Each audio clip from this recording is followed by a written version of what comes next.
शांति। 26 जुलाई 2021। आज की मुरली से मनन चिंतन।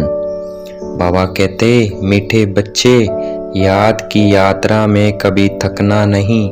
दे अभिमान के तूफान थकाते हैं। दे अभिमानी बनो तो थक दूर हो जाएगी। बाबा कहते, सिर्फ बाप को याद करना है, थकने का मतलब ही है दे अभिमान में आना। हाँ, इसमें कोई शक नहीं है कि माया के विघ्न पड़ेंगे, परंतु इसमें थक नहीं जाना। थक जाने से क्या होगा, देह अभिमान आ जाता है। बाप कहते हैं, बच्चे, शरीर निर्वाह के लिए काम तो करना ही है, उसके लिए छुट्टी है। 8 घंटा शरीर निर्वाह और 8 घंटा आराम, बाकी 8 घंटा मेरी याद में दो। आज की मुरली का प्रश्न है, कौन सा संस्कार 21 जन्मों की श्रेष्ठ तकदीर को बिगाड़ने वाला है? उत्तर है रूठने का संस्कार। बाप से व पढ़ाई से रूठ जाते हैं। देहाभिमान के वश कभी भी यह उल्टा नशा नहीं चढ़ना चाहिए कि मैंने इतनों को समझाया, इतनी मदद की। तो बाबा कहते रूठना नहीं है। बाबा देखो कितनी बड़ी अथॉरिटी है, फिर भी कितना निरंकारी है, इसलिए सी फादर। बाप को देखो, बाप कितना निरंकारी है। बाबा ने कभी अहंकार नहीं किया कि मैंने इतनों को समझाया या इतनों की मदद करी।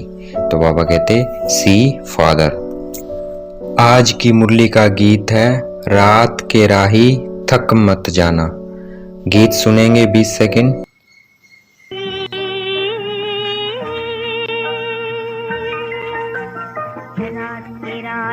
थक मत जाना, सुबह की मंजिल दूर नहीं,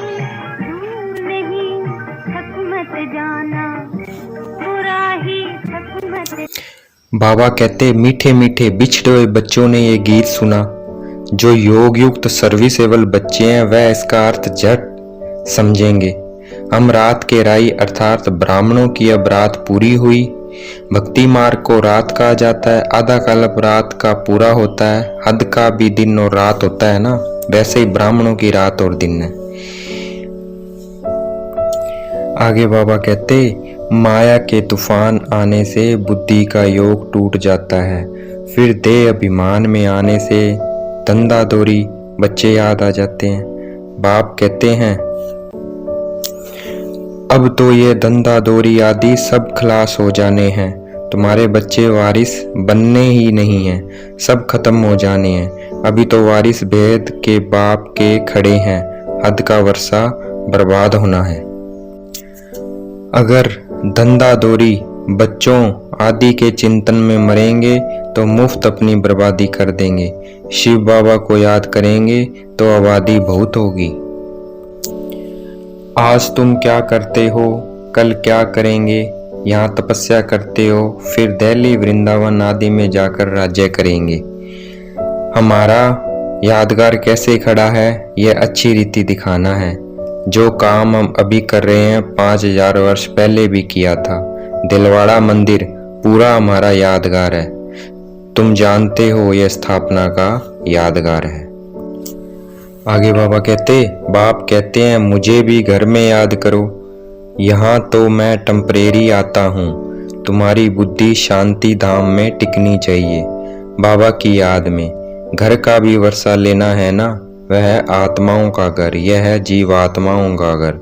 अपने घर को भी नहीं भूलो, बाप को भी नहीं भूलो।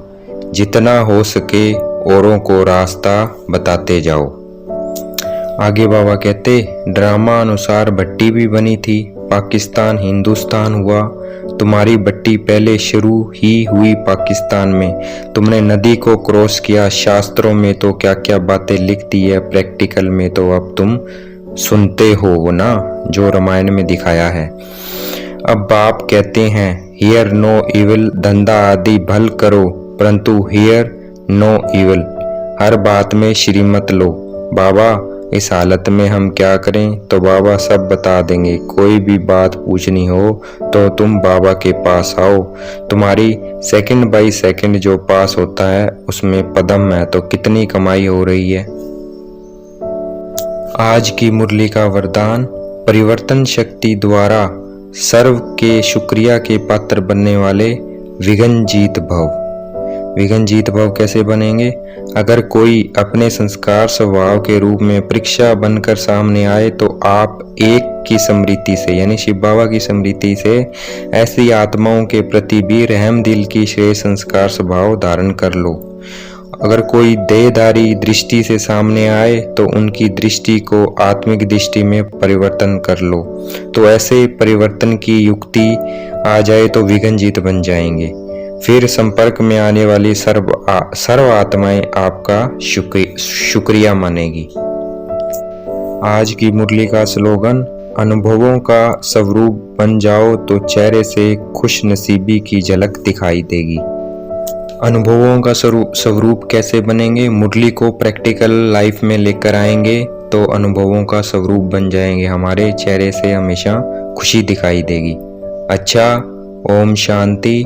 शुक्रिया मीठे बाबा, शुक्रिया।